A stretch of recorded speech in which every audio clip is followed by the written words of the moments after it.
and welcome to another episode of Marcom Mode, your podcast and webinar series for marketing leaders who enjoy the challenge of driving growth for a company, but are overwhelmed by being expected to achieve the same or better results with fewer resources.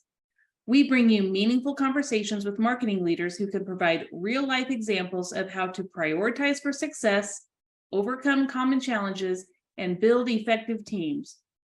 We also discuss what's working well and producing results while sharing best practices for the three things most important to you: generating a healthy pipeline, building brand awareness, and achieving revenue goals. As always, I'm your host, Kristin Jones, and we are especially lucky today because we have a special guest, Sarah Lambert, who is a marketing executive that has served as a marketing leader for a variety of B2B tech companies, including Oracle, Buckzy Payments, and Symphony Talent. Welcome, Sarah, and thanks for being on the show today. Thanks so much for having me, Kristin. I've really been looking forward to this. Oh, me too, Sarah. There are so many things we can talk about, but today, at least for your first appearance, I want to talk about how each of us can take control of our careers. So what we're going to do for everyone who's listening in on the show today is we're going to discuss how your job responsibilities evolve as you move from a director level position to a vice president or CMO level position. And if anyone feels like they've been stuck at a director level, this is the show for you. We're going to talk about the skills that you need to master in order to take your career to that next level. But before we get into that, Sarah, I want to let everyone listening understand a little bit about you. So tell us, what's your journey been like as a marketer, and how have you taken control of your career? Thank you for asking. Just like everyone else who has been in the marketing space for the last 20-ish years, it's been a winding road with so many new things to learn and specializations to choose from. And I was fortunate to get into product marketing relatively early on in my career, which really suited my kind of big picture brain. And coming out of college, I wanted to work for a marketing or ad agency. I was really focused and I got a job at one, but there was a lot going on with 9/11 happening and the dot-com bubble bursting. So I didn't get into agency life right away. In fact, it was a couple of jobs later. It was actually ending my time at agencies and getting more into the corporate client side roles that got me focused on what I needed to do to advance my career. And I realized pretty quickly that I was going to have to be self-directed about where I wanted my career to go. And what I mean by that is that some people are lucky to be tapped for high potential programs or put into a management track early in their careers. And that's great. But agencies don't have those kinds of programs. So I usually missed out on that opportunity by the time I got to corporate America. So I did my MBA, which you certainly do not have to do, but I did, and I loved it because I'm a nerd. And it has helped me so much along the way. I really was able to move much more quickly into team lead roles. And I've also taken a few other classes and certifications along the way. I've also had to be really deliberate about deciding which opportunity is going to be best for me and getting me to the next level in my career. And I know a lot of people would have shied away from a big company like Oracle, especially when you're living in the Bay. But I knew that working there would provide a ton of opportunities for me. So I just went for it. I just love that, Sarah. Thank you so much. One of the things that I was thinking about when you were talking is you mentioned that agencies don't prepare you for, moving up the corporate ladder. And you're so right on that. I mean, I didn't get, I started out in the agency side, and I've basically been agency my whole life. And I did not get that exposure into climbing the corporate ladder. I got different skill sets. I got the skill set of, pitching new business and serving clients and packaging results. Those types of skills were really trained into us. And I would say that I took control of my career because I thought when I started my own agency and that was almost 20 years ago, believe it or not, but because I wanted to make sure that I always had control of my destiny. And I felt like having that in my own hands was the best way forward. But again, you've done that, you've been there, you've done that, and that makes you the perfect person to chat with about how to shape your career. So before we get into it, I just want to ask two fun questions. What do you love about marketing and why? I'm actually just going to go with my own nerdiness here and say that I love the storytelling aspect of marketing because every brand is like a person and has different stories to tell. So as a marketer, when you tell the right story and it resonates with your audience, that feeling is kind of electric. And you've most likely helped to achieve something for that audience in that they found a partner who understands them by seeing themselves in that story, or by being moved by that story, or by being heard in that story. And they can feel good about choosing the brand that you represent when you tell that right story. Oh, I agree so much. I've actually been doing a lot of research recently about, with all of the chat GPT and the AI generated content, generating content through AI, that content tries to be correct and factual, but it's very dry. It doesn't tell stories. And that's where the real human element comes in. And that's what makes people love brands. So when done well, it makes a huge impact. I agree. Okay, my second question. What is one thing that people would be surprised to know about you? I think a lot of people would be surprised to learn that I'm actually an introvert. So I do, and have done for years, the whole trade show thing, pressing the flash, talking the talk about products and, sell like crazy. But in order to get my energy to be able to do that kind of extroverted behavior, and to recharge, I need to be by myself. So it's really important for me. Well, it was important for me to learn that that's where I get my energy, because otherwise you very quickly burn out and you get cranky and you cannot do your best work. Well, thanks for sharing that. Well, let's get into the meat of the show, which is all about advice for taking control of your career. So let's start with first, how does your job evolve as you move from marketing director to a vice president of marketing or to a CMO? Sarah, what are the paths possible that one can take in their marketing career, and how can marketers determine which path is the right path for them? Yeah, this is so important, especially when we're sort of overcome by choice these days. So right off the bat, I think it's important to figure out which paths are in front of you and also envision where you see yourself in the future. So, ask yourself, am I in the right place? Should I continue to do what I'm doing? Do I even like what I'm doing? Or did I just fall into it? Because that happens more than I think a lot of us would care to admit. And, you really need to think about how you choose your path. So think about what you like to do or what you find yourself wishing you could be doing. And I have to say that when I mentor and build my teams, I have this conversation with them either when I'm hiring them or at their very first review, and say, what do you like about what you're doing? What do you not like about what you're doing? So that I can harness their energy into a growth path for them, but also, frankly, get more out of them, because people want to do good work. They want to be good at what they do. And I think, sometimes you just need a little bit of training and certification to move into a new role that you might not never thought was possible. That's also another, thing to think about, is that a lot more companies are focused on skills as opposed to experience. So if you have a certification, it's actually a lot easier to get a job if it's in that particular space. The other thing is, what is the value of the specialization that you're looking to move into? And the reason why I focus on that is growth marketing is a combination of things mostly focused on demand gen and expanding awareness of a brand or even a set of products, which is directly connected to revenue and therefore of significant value. But marketing operations, on the other hand, while still really valuable, can be not as important and fall by the wayside if the organization is looking to cut costs or personnel. Now, the other thing to consider is scope. If you move from one size organization to another, your title can be completely different. So, for example, if you're a director at Oracle, you could easily be a VP at a smaller organization. However, if that VP at a smaller organization doesn't automatically translate to a VP role at a large organization like Oracle, it would be a combination of experience and just kind of depth and breadth of your previous projects and activities. That's some really good insight, Sarah. Thank you.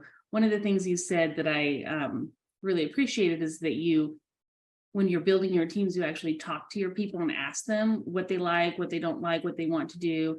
And I think that's really important. And it's been very eye-opening to me as a leader, because this just happened to me this week, actually, is I've had an employee who's been with me for a really long time, and she's amazing. And I would rather die than lose her. So I'd always want to make her happy. And just this week, she was like, hey, I want to take on other skills. I'd be interested in learning more about SEO. And she's a fabulous writer. She's been an amazing writer for us. All of our clients want her to write for them. And I actually hadn't occurred to me that she would want to learn SEO, because that's more of a technical skill. And so by her bringing that, and that's just one example of the other skills that she wants to learn, but by her bringing that to my attention, and of course I talked to her about these in the reviews, but she just took an opportunity to tell me that. And I was very grateful, because now I'm looking for opportunities to give her that type of work so that she can expand her skills, which helps her, of course, but it also helps us as an agency. So I do think it's important to always have that open conversation. And for the employees, if your boss isn't asking you, you should just feel like you should tell them, because they aren't, they're doing so many things that they're not, every minute of the day thinking at that level of your need. And so bring that to the table, and I'm sure that the reception will be positive. Yeah. It's that old adage, you can't get what you don't ask for. Yes. Right. So let's talk a bit about how a director role is different from a vice president role, because I know there's a lot of professionals out there who get stuck at that director level and are challenged to move up to the VP or CMO level. So given the fact that you've been in both roles, so how was your job different when you're a director versus a VP? Well, there's so many ways to think about this and to look at it, but I'm going to share the one that makes the most sense to me. And to be honest, you can also align that same thinking to moving from a manager to a director, depending on where you are in your career. So I'm a huge fan of Trivial Pursuit. Are you familiar with? Yes. Okay. So each time you land on a particular space, you can get a piece of the pie if you answer the question correctly, and you get to keep it and move to the next question. So as you make your way around the board, you fill up that pie, if you will. And when I think about moving from director to VP, I think of having acquired all of the pieces in the pie to be ready to move up to VP. And what I mean by that is each next piece in your career requires that you can demonstrate that you not only understand, but can execute on what you've done before. So you can move from manager to director, you can mentor those beneath you to level up, you can execute on their responsibilities, but also if needed, could jump in to do their job. And moving from director to VP is a bit more complex, but frankly, very similar. So moving from manager to director is about excellence in execution and expertise, but director to VP is more about leading. So bringing together larger teams across different areas of marketing, not just your area of expertise, but leading those teams usually in a larger capacity across the company, and being able to navigate much more often in a state of ambiguity. And that last piece is the most important and the most difficult. Oh, absolutely. Being able to navigate ambiguity. I mean, everything is ambiguous. Everything's changing and shifting, and some days you feel like it's chaos in marketing. That's why it's one of the most stressful jobs.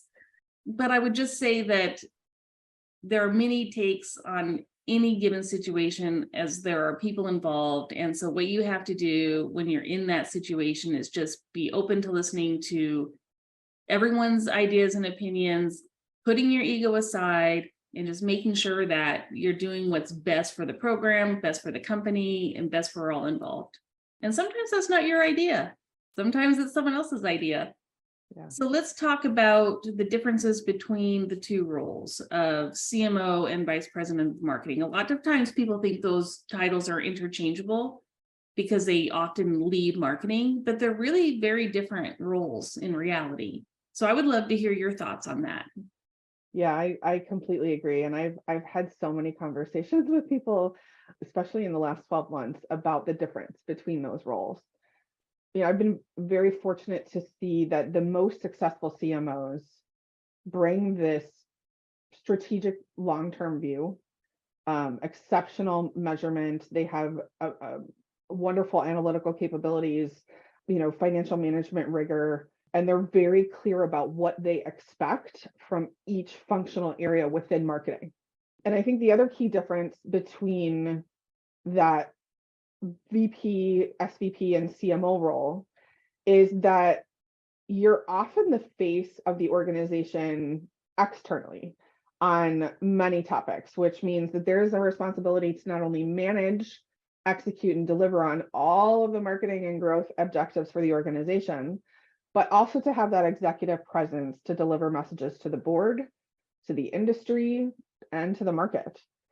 And the best CMOs are those who have built their own brand as well, which is often why they're brought in to help fix certain issues with well-known brands. And a great example of this is Bozeman St. John. She is a rock star.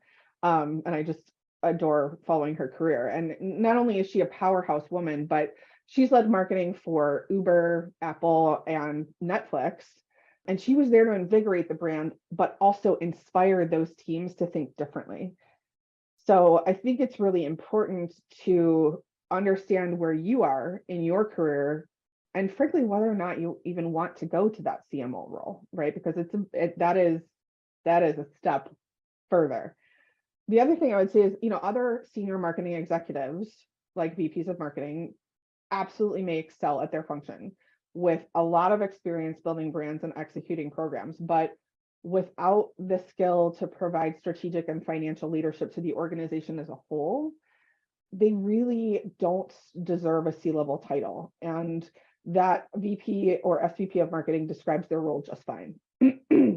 Now, there's also an expectation that a CMO can come into an organization that might be struggling, quickly diagnose what needs to be addressed in that marketing or sales arena, determine a solution, implement it, and see revenues rise. And this is a vastly different expectation of that VP role and requires different skills. Oh, absolutely. We all know that great CMOs achieve amazing things. In fact, at Apple, one of the CMOs was so valuable to the organization that he was named a fellow. And I just thought that was a huge testament towards, a marketing executive. One of the things that I'm thinking about, on the other flip side of CMO is there's also a high churn rate at the CMO level. Jobs last, 1-3 years in some cases. And that gets me thinking about what we've all been reading about this last year is the Great Resignation. And I saw some recent findings from a PwC report that revealed 1 in 5 workers say they plan to change jobs in the next 12 months.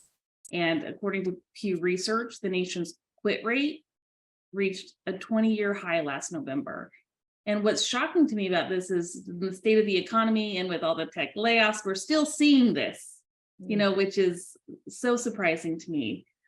So people are leaving for a number of reasons. Number one, they want more money. They don't see an opportunity for advancement, which is something that we're talking about today. They feel disrespected, and the lack of flexibility to choose when they put in the hours. And that's, of course, coming from this whole new remote hybrid situation. And as leaders, we definitely want to keep our best people, as I was just talking about earlier with one of my employees. We also want to make sure that the people who work for us are getting more than just a paycheck. They're building a set of skills and a portfolio that will not only help them take their careers to the next level, but that can move up in your organization. I recently had an employee, this is a different employee, that I had spent countless hours training. I turned her into, so my skill set, what I've been known for in my reputation is being really, really good at media relations. And so I trained her to become an absolute media relations star. I mean, she was getting hits everywhere. And anyone who knows PR, we know that's not easy, especially in today's environment where there's just not as many hits to be had. And she decided she was going to leave us. And I was, disappointed because I trained her up. I'd invested a lot of time and energy in her. And of course, I miss her and I would always welcome her back. But I also am really proud that she found an opportunity to use skills that I gave her, and she got a job that she wouldn't have gotten had she not been at Jones and been under my tutelage and had that training. So even though, we lost her to another agency, I still feel very proud for helping her to obtain those skills. And I'm happy for her that she was able to get a position that, so that she could spread her wings and try some new things. So my point is that whether it means getting promoted at your current place of employment or landing a new job, at the end of the day, you just need to acquire skills that are necessary for that given role. And working hard isn't hard enough. It's about working hard, of course, because we're all in marketing and that's what we do, but also having the skills required to get to that next level. So let's talk about the skills required at the director level, and then next we can talk about skills required at the executive level. I completely agree. It's always good to see employees spread their wings and fly. I had something similar with someone. If I could have him back, I would clone him 1,000 times over. So I feel your pain, but I think your point about the different kinds of skills at the different levels is actually really important, especially when it comes to self-assessment. I think this question is a little bit tougher, especially because the term director gets tossed around and it means very different things in each organization. So I think overall, the following skills are expected from a director: excellence in their function, be it demand gen, product marketing, competitive intelligence, what have you.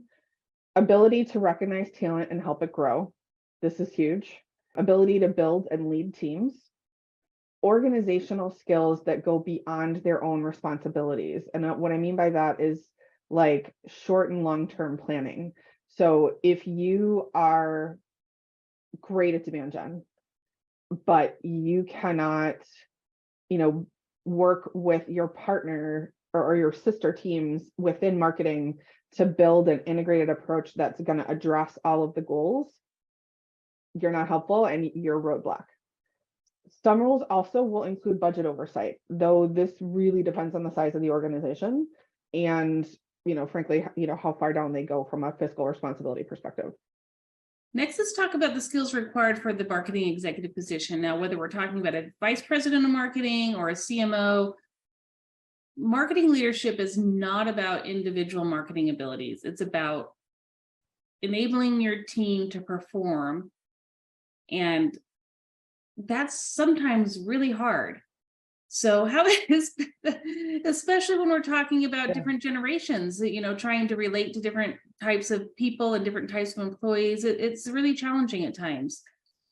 So let's talk for a few minutes about how a marketer can move from individual contributor, where you're focused on your specific goals, to enabling a team to actually perform and achieve departmental goals that map all the way up to the organization's larger strategy and growth objectives.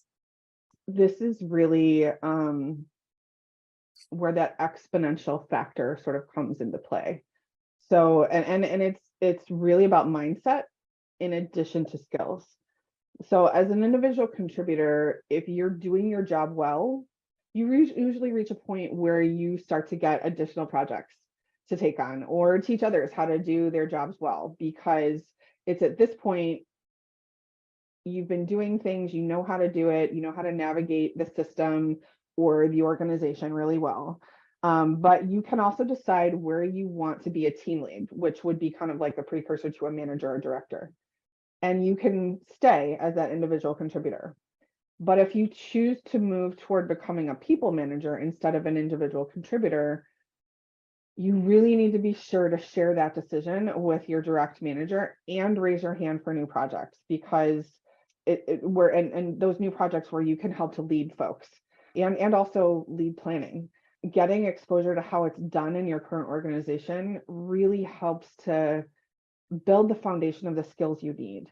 So plus it will demonstrate to the higher ups in your organization that you're someone they can count on, step in and get things done. And oftentimes if you have done a great job, as we all know, your reward for doing a great job is getting more work. So this is an opportunity to make that work for you and to say, hey, if I'm getting more work, I want to raise my hand and say, I think this is how we could do this and make it more impactful. Bring your ideas to the table and share your voice. I also highly recommend taking on new projects that help improve your presentation skills. This is so necessary on a number of fronts as you grow in your career, especially as a leader. You must be able to deliver presentations to any audience, customers, sales teams, board members, investors, and more. And if you can do it with poise and presence, you can quickly elevate the expectations of your managers, mentors, and career trajectory. I do have to say, as a side note, one of the things I loved about my time at Oracle was part of the interview process. For every product marketer that joined, whether you were just joining the organization at the very lowest level to director, VP, and above, everyone had to present to the team, and then we provided feedback. I loved that because it really separates the wheat from the chaff, and it really starts to help you understand what you're working with. Absolutely great advice. One of the things that stuck out at me was just this, as you were talking, I was thinking about my career and, enjoy the journey. I mean, you have a long career ahead of you. You don't need to be a vice president out of the gate, right? And you won't be, but enjoy every step. I enjoyed being an individual contributor when I was an individual contributor, which is why I was so good at it. And then, at some point, after you've gotten all the hits that you could possibly get, and then you've got the most strategic hits that you could possibly get, then you start like, okay, now what's the next challenge? And then that's when when you've mastered that skill, because you've been such a great individual contributor, that's when you know that you're ready for that next step. When you're starting to be like, okay, I've done that, but really done it, not just like, done it for a year, I mean, right. Really, really done it. Right. And when we think about really mastering something, what is it? 10,000 hours to master something. So you've got to really spend some time digging in and being good at what you do. And then you'll be good enough to take on that next role of helping others be good. Yeah. So don't rush it. That's, enjoy every moment. It's, and it's kind of like, okay, I'm a parent. It's kind of like having children, you enjoy when they're babies, and then you enjoy when they're toddlers. And then, so enjoy every moment of the journey, because it's not always about the destination. Although we feel like that at times, it's really the most enjoyable part is the journey to arrive. Yeah. And you've got plenty of time to arrive. Yeah. Okay, let's talk about the next point, which is really the importance of being able to work with higher levels of leadership and collaborating with cross-functional teams. I mean, that is such an important skill for marketing executives. But, cross-functional collaboration can be tough. It's essential, I mean, you have to do it, and you have to do it well, and you have to have people like you.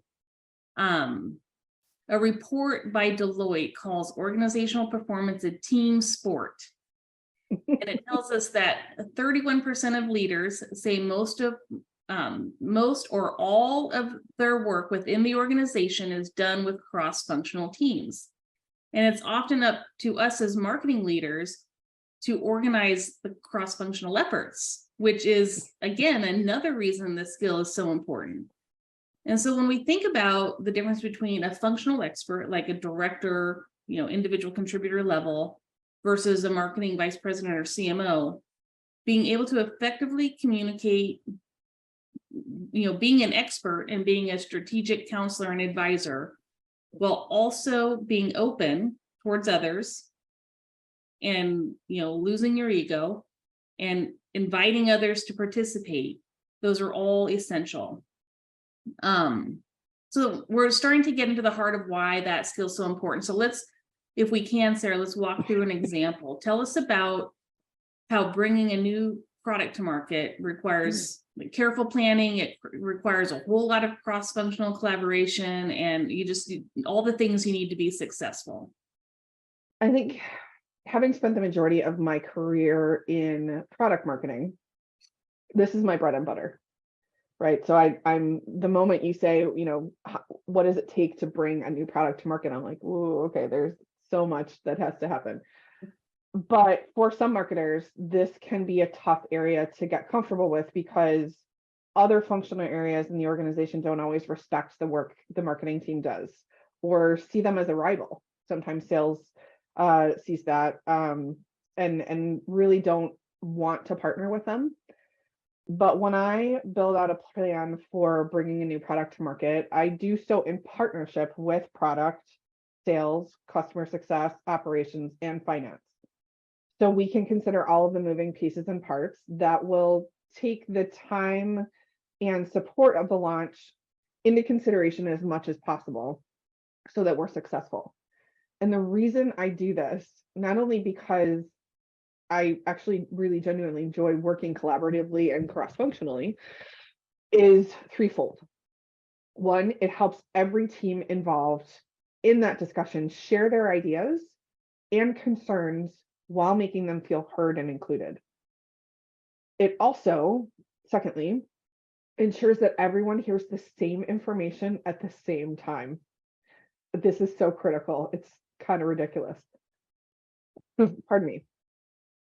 And thirdly, it helps align the team to the plan and the goals of the launch, as well as what part they're going to play in the success of the launch. So at the heart of this is building consensus, which is most of what you do as a leader in general. And this is most important because the diversity of perspective and that cross-functional collaboration is what makes that launch and frankly that team successful, because sales has their own point of view, as does product, marketing, and so on. And when all of that information comes together, you can create the most informed, complete, and frankly, well thought out plan as possible, because finance may think about something that I, as a marketer, am not going to think about pertaining to cash flow, and vice versa. Operations may say, we have to get these partners in place before we can launch this, but product is like, no, actually, I've already taken care of that. So there's, getting people in the room versus working in a silo. The not only is the work going to be better, but that's really where you start to see that skyrocket as a leader take place. One of the things I'm thinking about is, how do you ensure all those participants' viewpoints are actually being heard? I mean, there's always at least one person in the room, and it's usually the introvert who's super smart, thinks really hard, has lots of great insights because they've observed everything, but they don't say anything. So you got to find a way to get their viewpoint heard. But there's always also another person who dominates the conversation and direction of the group. They're the loudest voice, and just because they're the loudest doesn't mean they're right. But sometimes the loudest voice has the most, it sways the group. The group doesn't want to disagree or dissent because they just want to get out of the meeting and get on with it. And oftentimes that dissenting voice is in opposition to marketing. So how can you effectively manage around both of those situations? Oh, well, exactly to your point, this is kind of the killer of that collaboration. And so I find that there are actually a few different ways to address this, but I love to go back to the kindergarten approach, which is I go around the room and I ask for everyone's input, and no one is allowed to say nothing. So it's that everyone is expected to contribute and everyone is given the time to be heard. Now, this allows those who might need a little bit more processing time, so shout out to my introverts, or just aren't as comfortable pushing their own agenda in a crowded room. But it's simple and it's really effective. And I use this in every single meeting, even with executives, because I don't like someone coming up to me after a meeting and saying, we really could have done XYZ. And I'm like, you had all that time, that room where we're, trying to be collaborative and do our best work and be efficient. And you didn't bring that to the fore. And that's difficult. And that's frankly not fair to everyone in that room to hear your ideas and how important that is. So I think it's also important to reiterate that silence and not contributing is agreement. So if we settle on a decision or a direction that you don't agree with, you're welcome to come to me, but it's not fair. Like I said, it's not fair to say to anyone else, I think that's wrong, or I think, this should have been done differently. You didn't share that with the rest of the group, and we deserve the opportunity to address that. Absolutely. Have you ever had a situation where, someone from product or sales or another, discipline has gone around marketing and gone to the CEO? And if so, how have you managed that? I have had that. And I find that right away, if I do find out that has happened and someone has gone around marketing, I try to address it head on, and not in regards to creating conflict, but to say, where am I not listening? Like, when did you feel like you weren't heard? And how did I miss the mark? And I'll be perfectly honest with you. I feel like I have done a great job, and I've actually heard this from my product and product strategy partners over the years, that I may ask too many questions, but at least they feel heard, and that we are on the same page about why something was built and to whom it serves and delivers value, and what the future of that particular product might be. But I really try to address it head on, because none of us are going to do our best work if we're going around and circumventing not only the process, but it's hard to respect each other as leaders if that's the way that someone's going to work. Yeah, absolutely. I agree 100%. And that's why it's so important to really, really focus on building those relationships with your, peer leaders, your peer vice presidents, your head of sales, so that you guys are in lockstep and that you trust one another and that you have each other's backs. I mean, that's the ideal. It's not always reality. It's not always the situation, but it's the goal, right? Yeah. So one other, thing that we talk about all the time is KPIs. And every marketing executive needs to be very comfortable dealing with marketing metrics and key performance indicators, but they're very different at the executive level than at the director level. So let's talk about that. What do you need to be thinking of as a marketing executive, as opposed to, and how that's different from a director level? So I think you hit the nail on the head, Kristin, in that KPIs are important, but they shift at the executive level from tactical measurements, like the number of visitors to the website, or even conversion rate of those visitors into potential prospects, to things like ARR, the annual recurring revenue, which is really important in the SaaS space, or CAC, which is customer acquisition cost. So this last one is very important for marketers in the executive suite, because it's essentially the ROI on any and all efforts to expand your client base. Now, the simple answer here is that this is about the mindset shift that we've been talking about all along, that also takes over in this arena. So this also points directly back to what we were saying earlier about how the CMO needs to be providing strategic and financial insights in addition to leading marketing efforts. Now, as a leader, you must respond. Respond and also have be able to look beyond the functional area to the larger organization. So you have to respond to your team on what's working, what isn't, and address those issues. But you also have to look beyond your functional area to that larger organization and consider those KPIs in comparison to year-over-year results, as well as against your competitors. And the last thing to consider here is how all of the KPIs at the executive level are interdependent. and require a really good C-suite to work together to achieve their goals. At Buckzy, I was really fortunate to work with a great C-suite team, where everyone was contributing and sharing the KPIs and the direction, and we knew how interconnected all of our work was.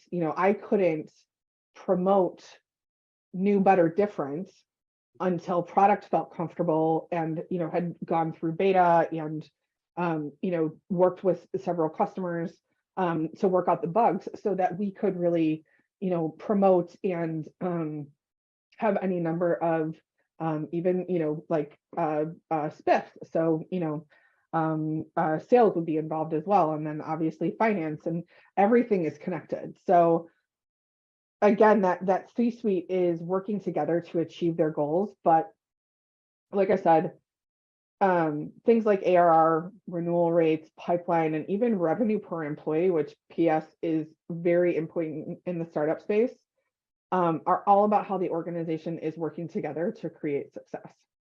One of the slides that I wanted to share that I think this is a really good example of a traditional kind of marketing dashboard that are sort of tactical. So visitor count, how is that changing? What does your bounce rate look like? Things of that sort, where you can see, your conversion. There are some of these things in here that might be a little bit more executive and high level, but a lot of these are pretty tactical. And what they do is they lead you to bigger questions, right? And so if you can go to the next one. Before we go to the next one of the things that I was being struck by when you were talking about this is that, as a vice president or a CMO, each one of your direct reports is going to have a different reporting structure. You're going to have an SEM reporting structure. You're going to have a PR. You're going to have SEO. You're going to have, this demand gen. So there'll be many different types of dashboards that each director level position would be responsible for. Right. And then, is that right? Oh, totally. Yeah. And so to your point, this would be like the online marketing dashboard, and this represents the activity just on the website, whether or not we're able to, convert. And to your point, an overarching, full marketing approach would include, okay, what's our share of voice? How many, placements were we able to get? Are we maximizing the distribution of, let's say, a recent article that, leveraged our CEO and quoted him in Forbes? That would potentially help to increase the traffic to the website, and then that in turn we could look at those different pieces coming together to impact the success overall of the marketing department.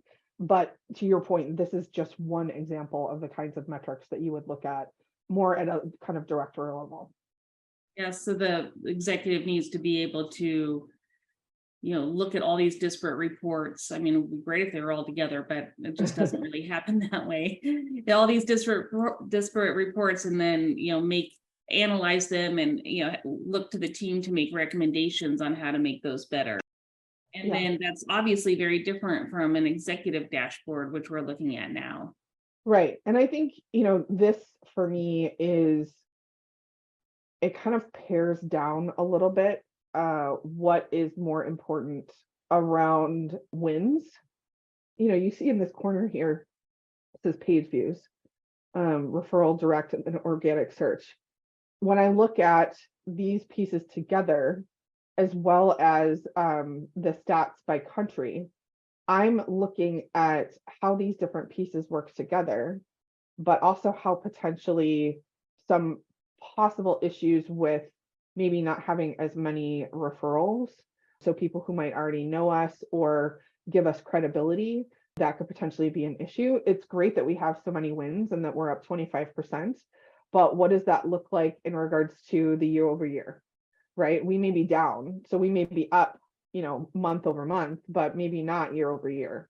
And so there's a combination of pieces for that executive dashboard that also need to be considered around history. it also, and the stats by country, usually the director level from a country perspective, that would be managed by, let's say, a director for Canada or a director for the United Kingdom. And so that CMO or VP or SVP level would have a conversation with, let's say, UK and say, okay, what's going on? We've got a huge gap of this, middle space. We're either getting, small opportunities or really huge ones. And frankly, not a lot of those. So what are we thinking about here? What's happening? What's the impact? And that helps you to dig in and ideally make changes to the program and your approach to make it better. And what do you think is most important to, like, what does the CEO want to hear from marketing? Like, what are the most important metrics you need to deliver to the CEO? Well, that always changes based on what the goals of the organization are, but there's always going to be, what are we doing to drive traffic?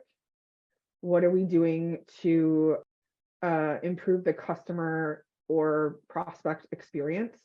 And as far as those data points are concerned, it would be who and how often and what kind of content people are interacting with. That is so important, especially these days. I think some marketing organizations have just gone too far and are just constantly turning out content and not thinking about what's being consumed and how much money they're spending on it, and whether or not they could be leveraging that in different ways.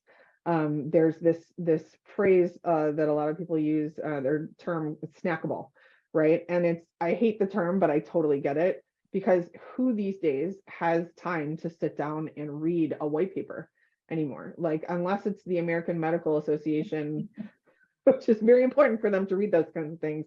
I certainly don't have time to read white papers terribly much anymore. So I think for the CEO, it's definitely, what kinds of MQLs are we getting through the pipeline?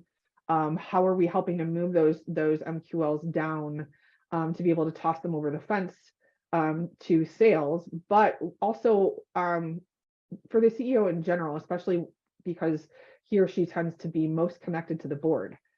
What are the kinds of efforts that marketing has in place, and what does that calendar look like to ensure that engine continues to run? Yeah, because oftentimes you will run into a downturn of time or resources, and then you're stuck for 3 months.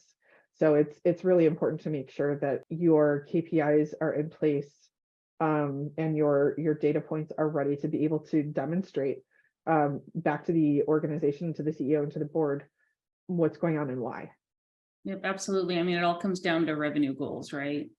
And how is marketing, contributing to revenue growth, and how can we demonstrate that? One of the things that I've been thinking a lot about in this during these economic times is we're in this do more with less environment. And so, I don't have the exact quote in front of me, but there's a stat out there that says something about, they're cutting marketing and they're cutting marketing in many cases, but they're not cutting your revenue goals. You still have to achieve the aggressive growth goals with less. Right. And so, so there's a lot of talk about efficient growth, so making sure that you're prioritizing the right programs and cutting the programs that aren't producing, results. But there's also, some expectation setting that needs to be done, whether, that's an internal client with the CEO, whether that's, one of the things that happens a lot is someone coming to marketing and just saying, hey, we need this, we need this, we need this. And we get distracted with, it's our job to make sure that we have our strategies documented and that they map to the revenue goal. And if it's not on the plan, it doesn't, it's good, especially in the do more with less environment, it's not going to happen. Maybe it'll happen at some point, but it's not going to happen today. And we have to get out of that knee-jerk reaction of being that service-oriented person of doing everything that people ask, and making sure that, we're really strongly prioritizing the deliverables that achieve revenue. So let's talk about that for a minute. And I certainly don't want to say that any other area of marketing doesn't run into this, but I found that in product marketing, because we tend to cover so much, especially when it comes to driving, the value proposition and putting the benefit and that sort of, core brand story and product story into words, more often than not, we'll get, oh, can you turn out like a one-pager for me? Slow your roll. Like, I get where you're going, but just let's talk about why and what's the goal and who's it for and what's the immediate need and, what does this support as it pertains to those goals. And exactly to your point, if it doesn't map to what's in process and or needed right now, then let's take a step back. So I think there's two things to consider. One is you really have to maintain focus and prioritize ruthlessly. And that's just one of the things that I want to speak to. And I think, can you focus your team on the most important things and build a fence around them so that they can focus on those things? Can you communicate that vision that is compelling enough so that your boss and other leaders will trust you to say no to activities in favor of the initiative that you've defined as a top priority, and frankly, that everyone has agreed to, right? Like, I know that everything changes, especially when it comes to, quarterly results. But at the end of the day, the organizations that do well stick to that North Star, and they're all focused on that same goal, and delivering on that. And then, I think also, can you build relationships that are strong enough, not just with your boss and other leaders, but in your cross-functional teams, that are strong enough to allow you to say no or not yet, and that they will believe you, right? Instead of saying, well, no, like, I'm not going to do that for you yet, but I'm going to slot it into 6 months, and then 6 months down the road, we forget about it, right? And they will come back and be like, hey, that thing that we talked about, yeah, no. And I also think, the more proactive you are at sharing your mission with others around you so they can get invested in your priorities, the better off you'll be. And that's kind of what I was touching on before, which is communicating that vision. And when you fail to get others excited about your priorities, they naturally start to project their priorities onto you and your team. All due respect to sales, love you guys, seriously. I despise when they jump into marketing. They're like, I can do marketing. And I'm like, okay, does that mean that I can do sales? Like, you have to get them excited about where you're headed with what your projects are and your priorities are. And I feel very lucky to have worked with amazing sales folks, especially at Symphony Talent and Oracle, and Buckzy. The head of sales at Buckzy and I are still very, very close, because he knows that I listen to him and what his priorities are, and vice versa. I'm going to do my damnedest to help make sure that his teams are successful while staying on task for what the goals of the organization are. And I think, the more visible your mission is to the organization as a whole, the fewer requests you have that come to you, because people know that you're focused and you continue to go back to that. So, it's not just about being ruthless, but also about communicating. And then, the second thing I would just say is get ready to pivot, because sometimes, it's critical. Sometimes you get, into your space and you're like, this is what the priorities are and this is what we've agreed to. And then you have a conversation with the CEO and she says, listen, fully respect and appreciate that you're headed in this direction. This is what we agreed to, but we need to address this issue ASAP. So triage with your team, figure it out, and just be ready to roll. And it's critical to be comfortable in ambiguity.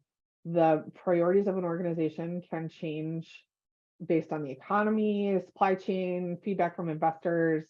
So like I said, it's important to be prepared to reconsider your priorities in order to meet the needs of the organization and where they're headed. And as many have said before, the state of change in which we find ourselves is the new normal.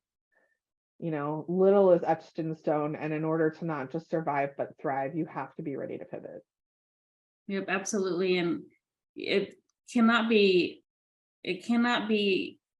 overstated how important it is to educate and evangelize what your objectives and goals are in marketing, and what your strategy is to achieve that and get buy-in.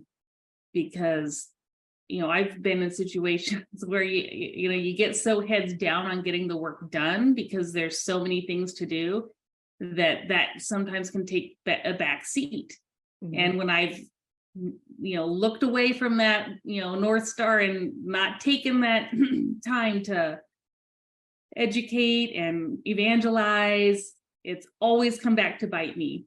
Yeah. So that is so important in that role. And the other thing is, after you've done the education and the evangelism, you need to package your results and show people what you've done, and let people know how great the marketing is done for this organization the last quarter.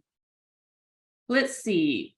The B2B sales cycle is long, and it's getting longer, and it takes time to build that pipeline. So our objective, and not just generating revenue, now we're on the hook to making sure we're building a healthy pipeline. So let's talk about another important skill, which is a building pipeline. And then I also want to transition into cultivating other leaders on your team. And maybe those can go hand in hand. But do you want to talk a minute about marketing executives needing to have the ability to create a team of people that you can trust, and how you can make sure that the team has all the bases covered, whether that's that healthy pipeline, the demand gen, the PR. So I'll let you talk a little bit about team building. I have been so lucky to have amazing teams that I have been on, but also have had the opportunity to build. And I think that building a team, especially in marketing, is a privilege and something that should be considered a partnership between the employee and the manager, as well as the leader in the team. The key reason to have a rock solid team you can trust and empower is because the stronger they are, the less you need to pay attention to what they're doing. And what I mean by that is that if you have a team of rock stars who will deliver on their mandate, then you can stay focused on that strategic view instead of being in the weeds, ensuring that all of the marketing activities are being completed properly through those team members. So trust here is the key ingredient. And I'll actually put it back to say, think of the person that you work with that you're like, I know that they will deliver no matter what. And at every single job you've ever been at, there will probably be like a handful. And you will go back to those people time and again because they will deliver. They are amazing. And if you ever get the opportunity to work for them, for or with them again, you're like, hell yeah, let's do that.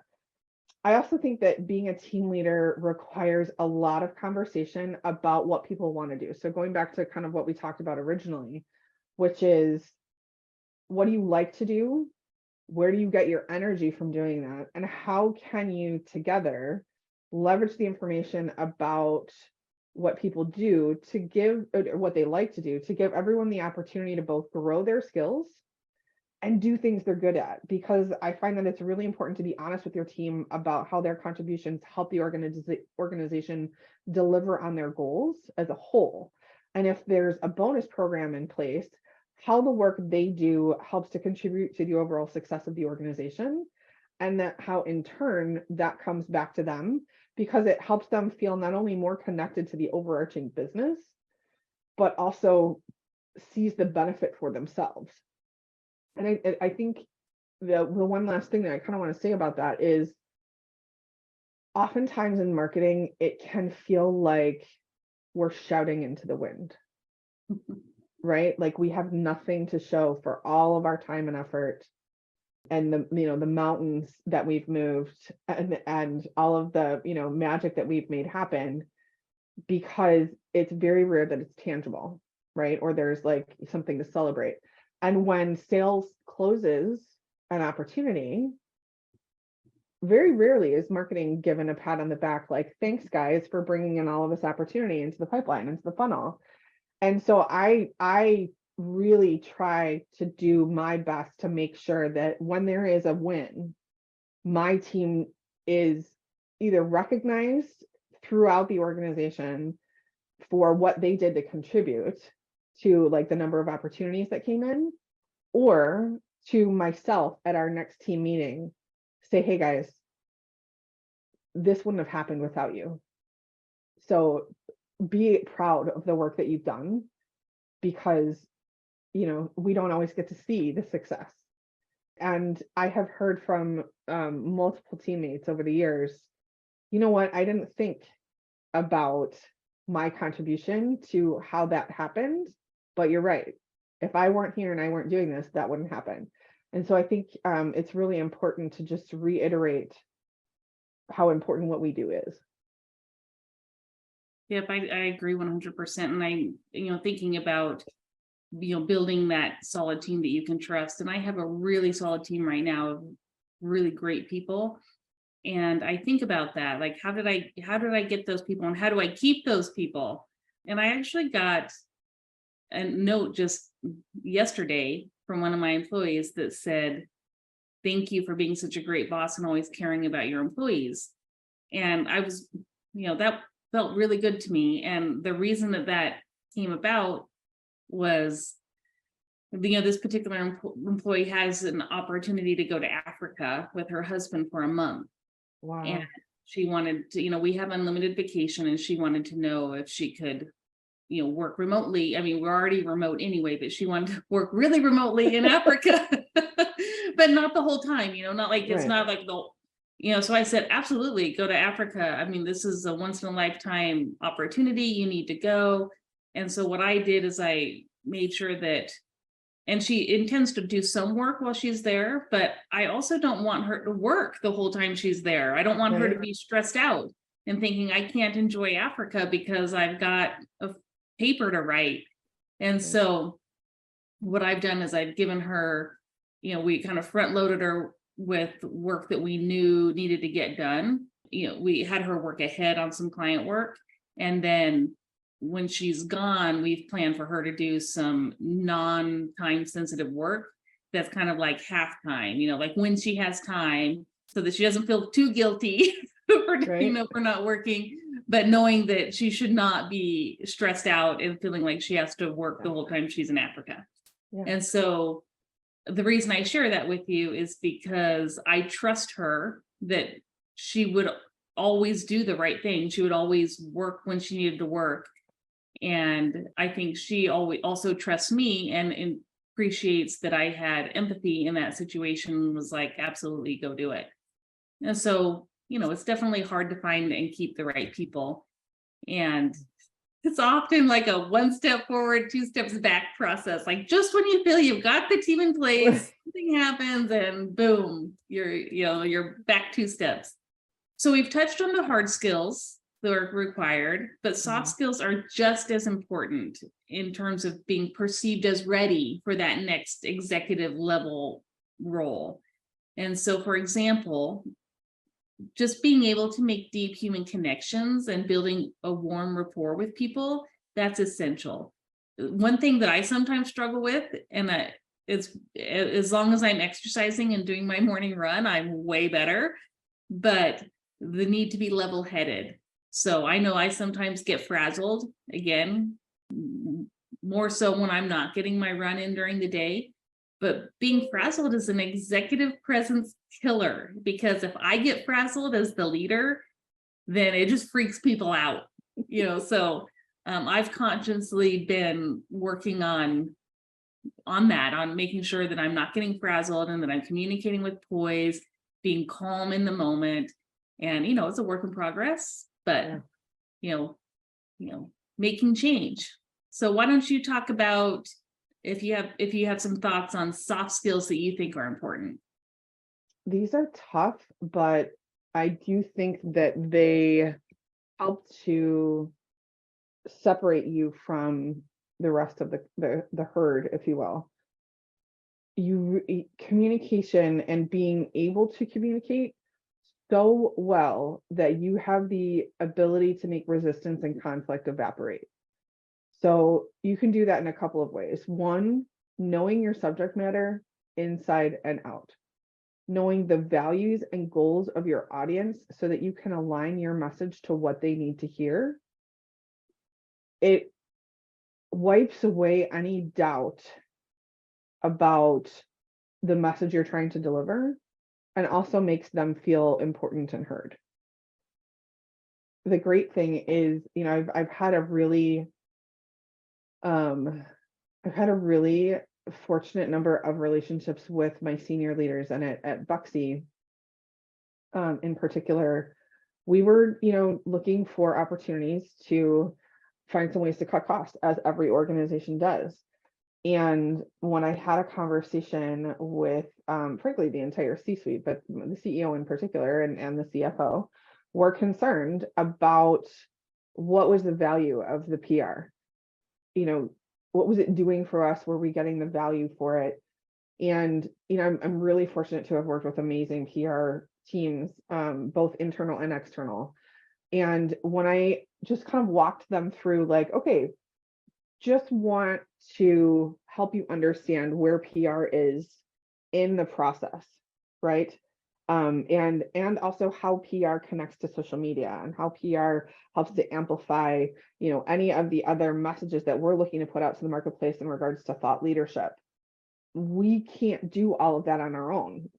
We had 4 people on our team, and none of them had any, PR experience. So having an entire separate team be able to not only promote the value and the thought leadership that we had to deliver to the market, but also the channels through which they were able to get that message out to market were infinitely more than what we could have paid for. Yeah, and as well or better than I, how expensive those pay-to-play properties become. Totally. Time, and if you're trying to do anything of value, it also comes back to credibility, right?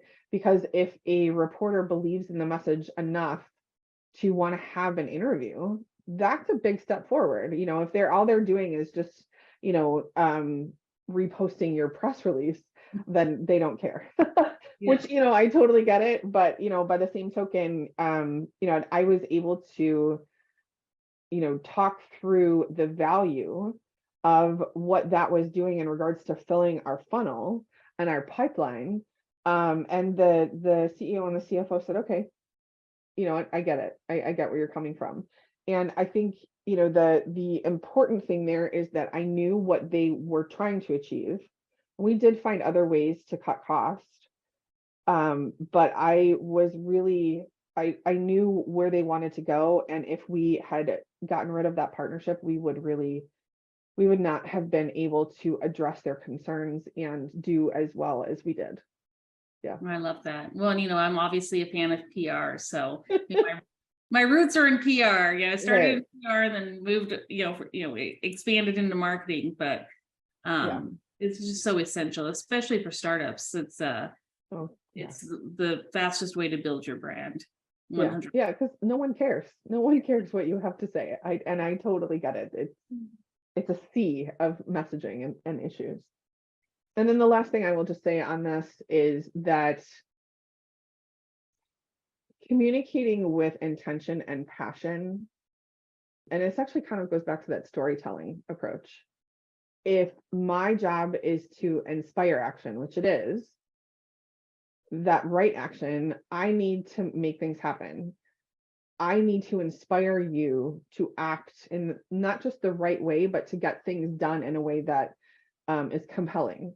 And frankly, that translates not just to, you as a member of my team, but also to customers, to sales teams, to executive leadership, to anyone, frankly, that you're talking to. And so I'll give you a great example.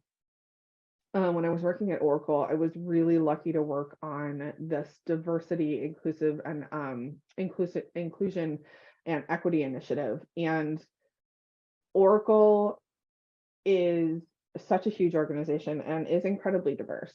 And they have struggled over the years to be able to, I think, well represent just how diverse and inclusive they are. But they also had some really cool products, very compelling products that I got really excited about, that they were bringing to market as a way to substantiate the DE&I initiatives inside an organization. So essentially being able to benchmark through analytics the kinds of impact that your DE&I initiatives were having. Now, I don't know about you, but I get really jazzed about that, because what that means is when you can substantiate the impact that any program has to your bottom line, be it through employee engagement and retention, which, as we all know, is, especially now, stupidly expensive. I think there's something now like it's 4 to 10 times, depending on the level inside the organization, of your salary, that it takes that much to replace you. So that alone was really exciting to me. Plus, I was working with actually the VP of our diversity program to get her feedback, like, do you agree that this message is appropriate? Are you excited about what this product means? And I was also able to really competitively approach the story about what was most important, and also inspire our sales teams to deliver on this in a way that was both connected to the ROI of the business, but also about making good choices just be good business. Like, if you can be a good human and include people and make them feel safe, and you can track all of that activity and prove that you're able to address the bottom line, that's a win-win. For like, it's a win-win-win-win, right? Like, everybody's getting a win. That to me is exciting. And when that went to market, both our some of the analysts in the space actually called out our messaging and approach on it as the way to think about this moving forward. And I don't know about you, but that for me was such a huge win, because it's like, yes, you got it. And I said it the right way, and it feels really good. And people feel that passion and that action.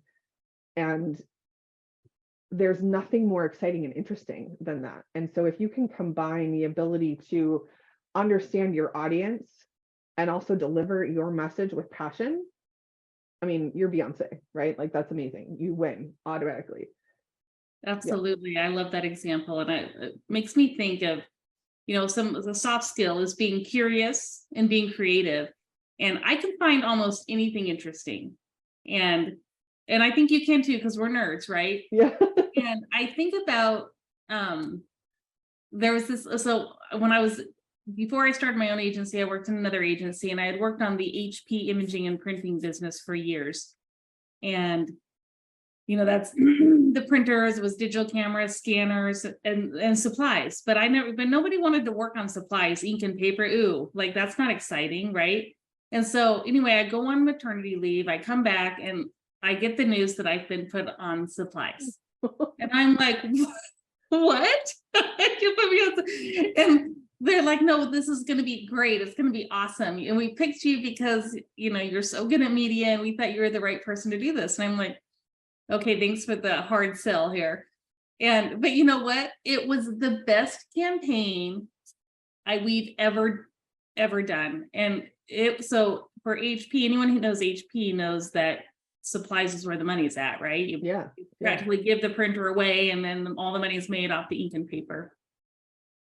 And so we came up with this campaign, me and a bunch of people way smarter than me came up with this campaign called The Science of Printing.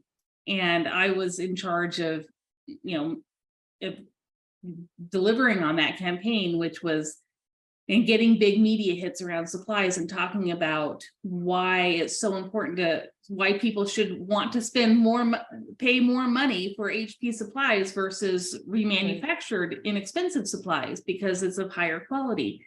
And so we did this whole campaign, Science of Printing, where we got our HP scientists in their lab coats. We brought journalists into the labs. We gave them lab coats. We had them mix their own ink. We gave them all these little demonstrations, and we had, I mean, hit after hit after hit. You know, it was even on the Discovery Channel. Oh, wow. Yeah. So, I mean, it was something that I was really proud to be a part of, but I was thinking, but you think, how can you have to think outside the box and think, how can I make anything interesting? And let me tell you, if you can make ink and paper interesting, you can make anything interesting. Yeah. Yeah.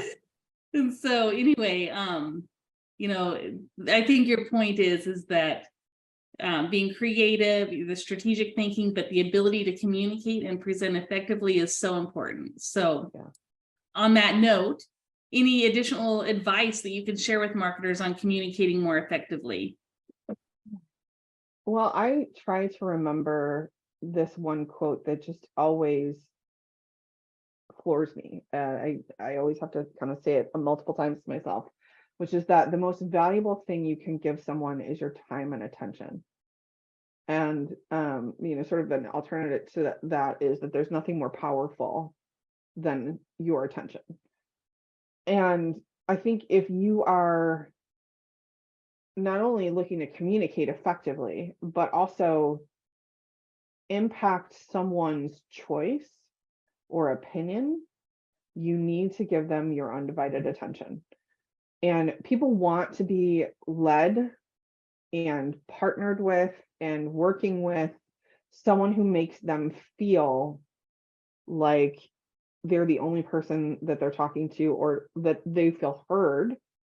And how you make people feel has everything to do with whether or not they want to work with you, and whether or not they want to listen to you, and whether or not they're willing to do their job to the best of their ability to achieve the goals of the organization.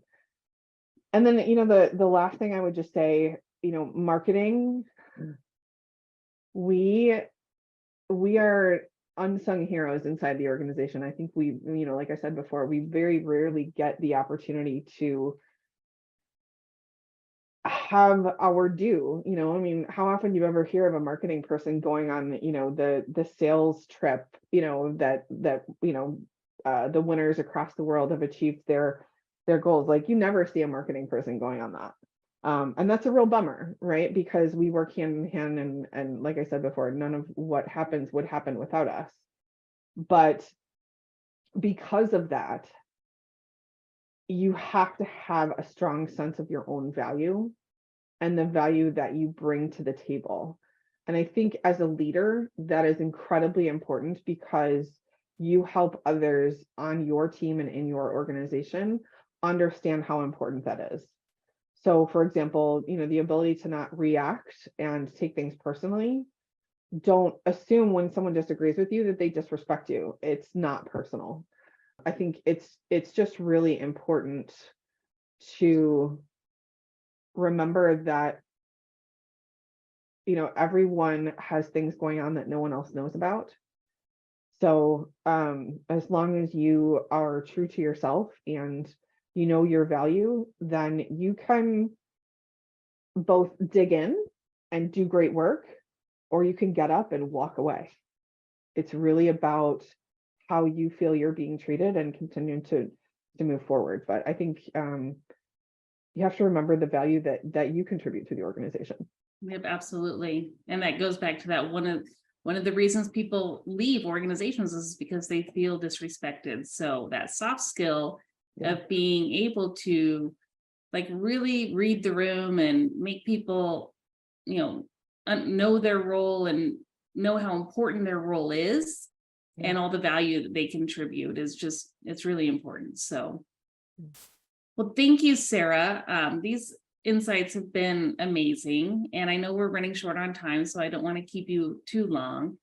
But we'll definitely continue the conversation in another episode because there's so much more that we can dive into. I know that, for example, what do people need to do? What are the steps they need to take to get to their next promotion or get that next level job? So there's a lot more to talk about. So I appreciate you taking the time.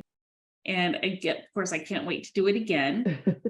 And everyone who's listening, thank you for checking out Marcom Mode, the podcast and webinar series. And just make sure to subscribe on Spotify, Apple Podcasts, or wherever you listen to podcasts. But before you take off, Sarah, again, this has been great. Let's let people know the best way to get in contact with you or connect with you. Yeah, absolutely. Thank you, Kristin. This has been super fun. I'm always happy to connect with folks on LinkedIn or Fishbowl. Definitely send me messages. I'm always interested in meeting new people who are ambitious, focused, and energetic. And definitely up for collaborating or, talking through how you approach your career. I've gotten several messages already just in the past couple of months, and really been able to kind of point people in the right direction of, new network opportunities. So love to help and, help create something new.